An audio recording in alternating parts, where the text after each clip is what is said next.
When you want to adhere something a little bit bulkier to your project, a good option might be adhesive dots. They do come in lots of different sizes, so if you have something tiny, you can use one kind of like this, or if you have something a little bit bigger like a button, this size might be better. They come in all ranges of sizes, so you'll want to choose the one that works best for your project. Let's take a look at what we want to do here. Here we have a tag for Dad and a little frame we want to kind of give a little attention to Dad. So we'll take those little tiny adhesive dots, and that's how we'll be able to frame the father there.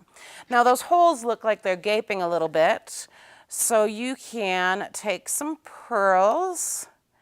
Now these are already adhesive, but because there's some adhesive from the dot oozing through a little bit, this will help keep it on very nicely.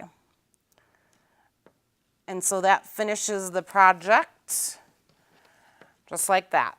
So there you can adhere small things like pearls. Another thing you might want to do is adhere some buttons. They add a lot of fun to projects. Now another thing that's fun too is a brad.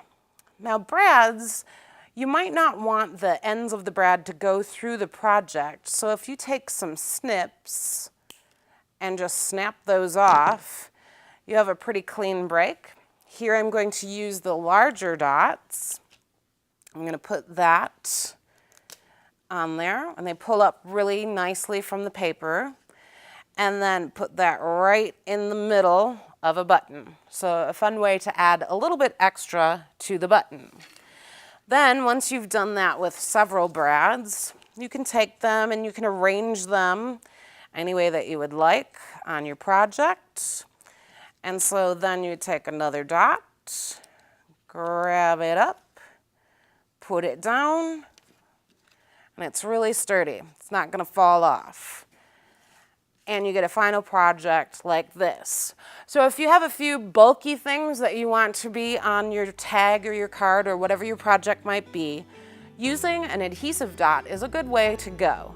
Now it's time for you to go forth and create.